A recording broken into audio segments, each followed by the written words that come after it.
Hello and welcome. Now, it's fair to say that most preserve buses aren't used as much during the colder winter months. With less shows, it's a good opportunity to catch up on routine maintenance. When the temperature really starts to drop though, it's a big temptation to stay indoors in the warm and watch videos about bus preservation on YouTube. So what can you do to safeguard your pride and joy against the ravages of the colder weather? Doing minor preventive maintenance on your bus over the winter could save you a lot of money. After all, nobody wants to be confronted by the sort of damage to a radiator or an engine that can be caused by the cooling system freezing over, especially when it's so easy to prevent this.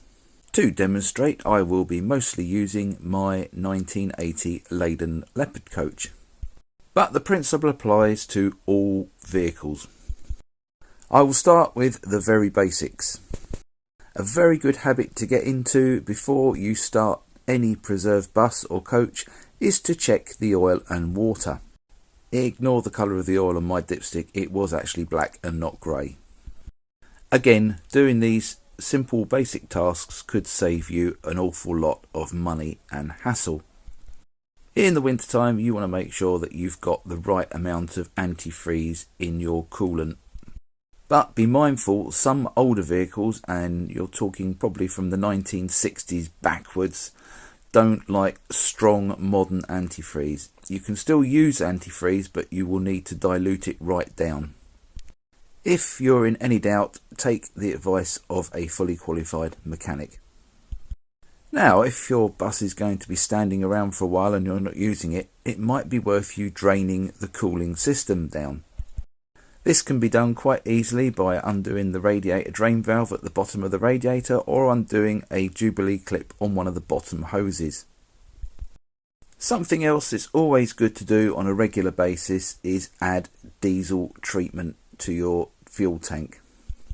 I'm not going to bore you with science, but basically water gets into diesel, which then allows algae to grow in the fuel. This can block fuel lines and fuel filters and injectors, so a treatment with this on a regular basis is always a good idea, and especially during the winter months when you might not be fueling up the bus as often as you normally would. A selection of suitable treatments is currently appearing on your screen. Make sure that you follow the instructions carefully on the bottle with the measured dose. So you've done all that, now you're good to start your bus.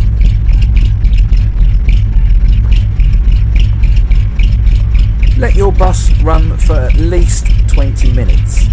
This will help charge up the batteries. This will also allow the air pressure to build up and allow the unloader valve to work. These do have a habit of sticking when the vehicle isn't used. If you're able to, take your vehicle for a short drive, even if it's just around the yard or something like that. It will help the vehicle get to its operating temperature a lot quicker. It's also good for the vehicle's driveline and brakes as well, as these all get a little bit of exercise too. Your bus's tyres will be appreciative of this little run as well. It certainly doesn't do them any favour when the vehicle is sat on one particular part of the tyre for a long period of time. As I said before, it's always good to get the engine up to operating temperature. With the engine running, as it starts to reach this temperature, perform a visual check of the engine with it running.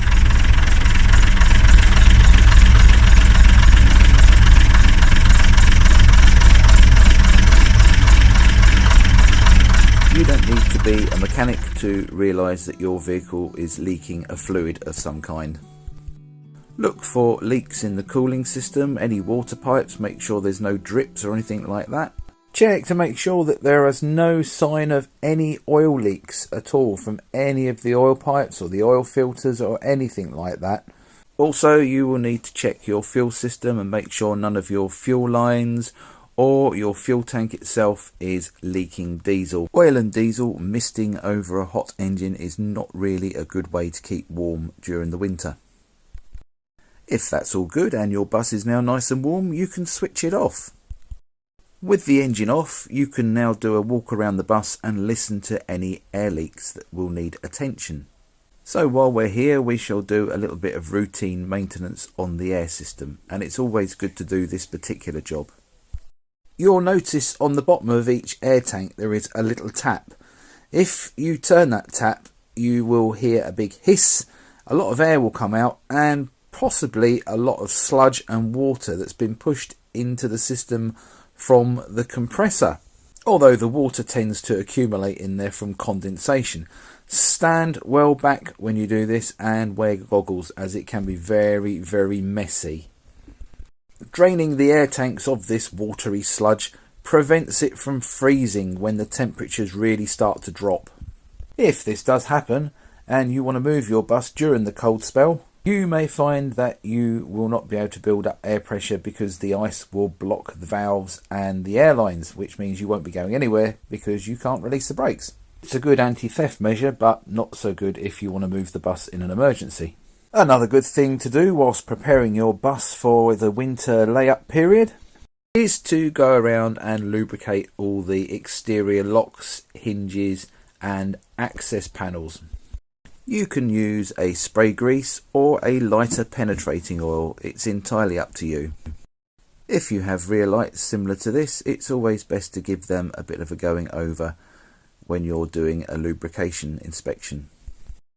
Undo the screws and the cover as shown and just give it a little squirt of lubricant inside each of the screw holes and on the hinge at the side. This will make life a lot easier if you have to change any bulbs in the spring. The electrics on old buses tend to look very complicated. In reality, they're not. They're actually quite simple. Unless, of course, you own a Volvo Olympian or a Dennis Trident or a Dennis Dart or something along the lines of that. In that case, you have my sympathy. And you will probably hate me for being so blasé.